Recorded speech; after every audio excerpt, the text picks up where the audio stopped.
আল্লামা সাঈদী আজকের এই বিজয়ের সময় যদি বেঁচে থাকতো, হায় রে, বাংলার মানুষ বুক উঁচু করে সেই মাজলুম জননেতা কোরআনের পাখি আল্লামা সাঈদী রহমাতুল্লাহি আলাই তাকে জালিমের কারাগার থেকে ফুলের মালা দিয়ে জালিমের কারাগার থেকে বের করে নিয়ে আসতো। হায় রে, আজকের এই বিজয়ের সময়, মুসলমানদের এই বিজয়ের সময় আজকে যদি আল্লামা সাঈদী রহমতুল্লাহ আলাই তিনি যদি থাকতেন, তাহলে বাংলার মানুষেরা আজকে কত খুশি হতো। কোরআনের পাখিকে বের করে নিয়ে এসে আবার তার মুখ থেকে গিয়ে কোরআনের মধু, কোরআনের সুধাগুলো আবার তারা পান করত। হায় রে, আজকের এই বিজয়ের দিনে আল্লামা সাঈদী রহমতুল্লাহ আলাই তিনি যদি বেঁচে যদি থাকতেন, তিনি কত খুশি হতেন। জালিমের পতন হয়েছে, তিনি কত খুশি হতেন, তিনি কত আনন্দিত হতেন। কিন্তু এই মাজলুম কারাগারে 12 থেকে 13টা বছর কেঁদেছে।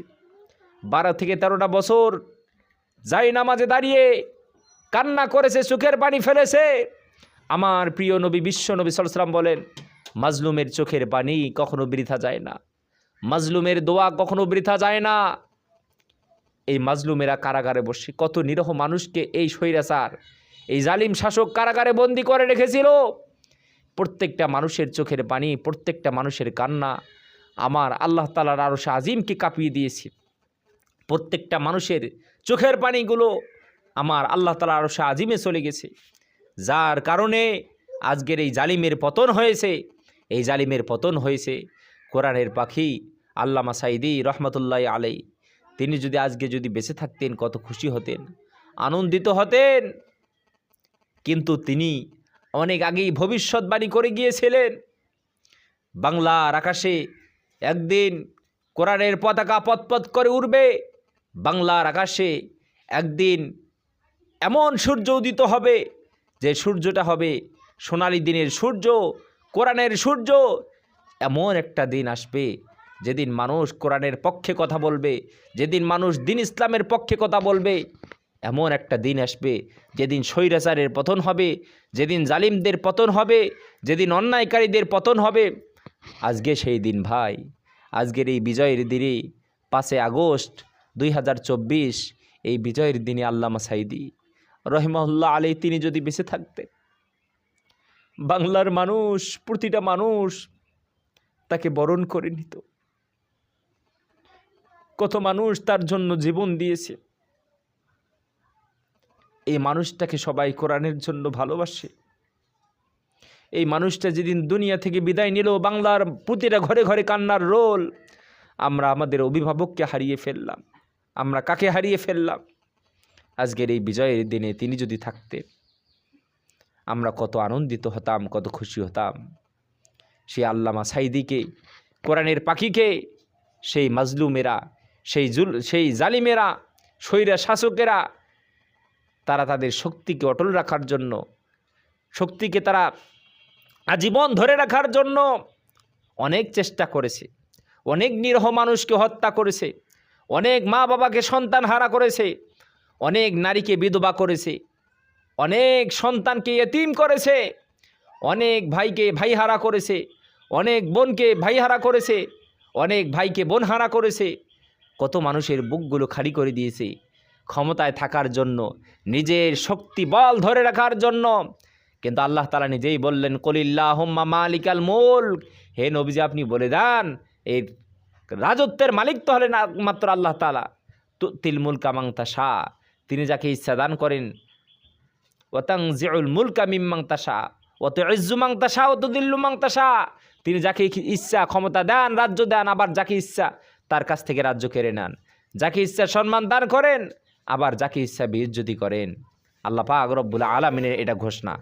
যারা এই বাংলার জমিনে যারাই কোরআনের বিরুদ্ধে যারাই কথা বলেছে, কোরআনের পাখিদের বিরুদ্ধে যারাই কথা বলেছে, এই জালিমেরা এই কোরআনওয়ালাদের সাথে অনেক খারাপ ব্যবহার করেছে, অনেক খারাপ আচরণ করেছে।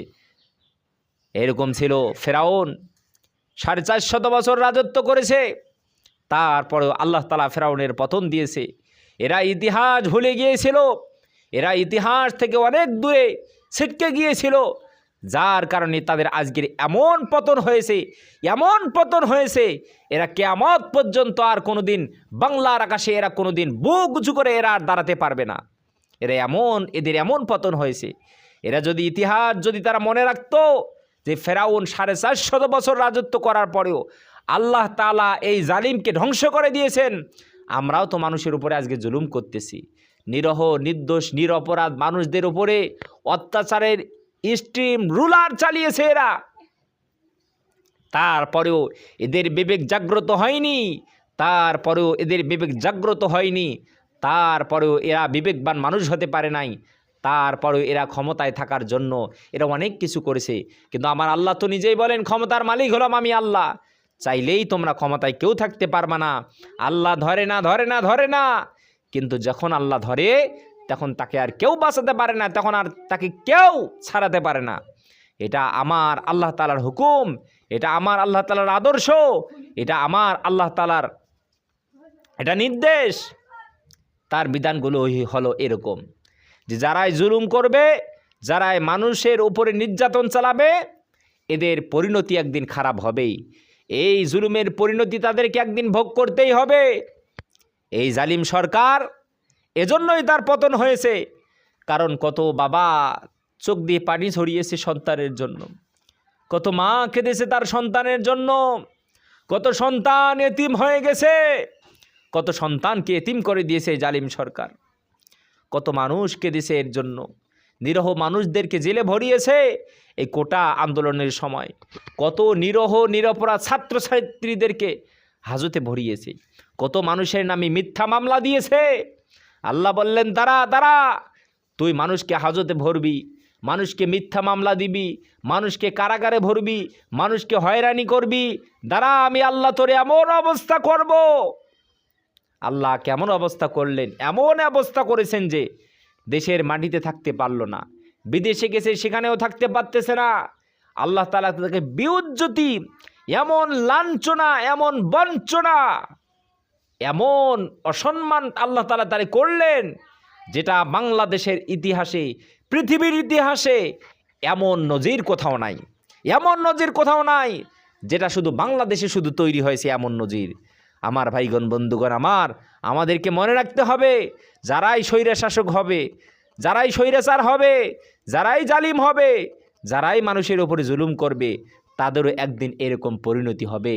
তাদেরকে তাদের অত্যাচারের পরিণতি তাদেরকে ভোগ করতে হবে, এটা নিশ্চিত।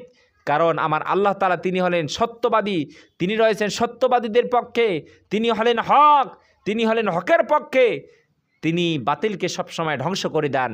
এই কারণে আমাদেরকে হকের পথে থাকতে হবে। এবং কোরআনের পাখি আল্লামা দেলোয়ার হোসেন সাইদি রহমাহুল্লাহ আলী তিনি দুনিয়া থেকে বিদায় নিয়েছেন, আমরা তার জন্য দোয়া করব, আল্লাহ তাআলা যেন তাকে শহীদ হিসাবে কবুল করে নেয়। সকলে বলি আল্লাহুম্মা আমিন।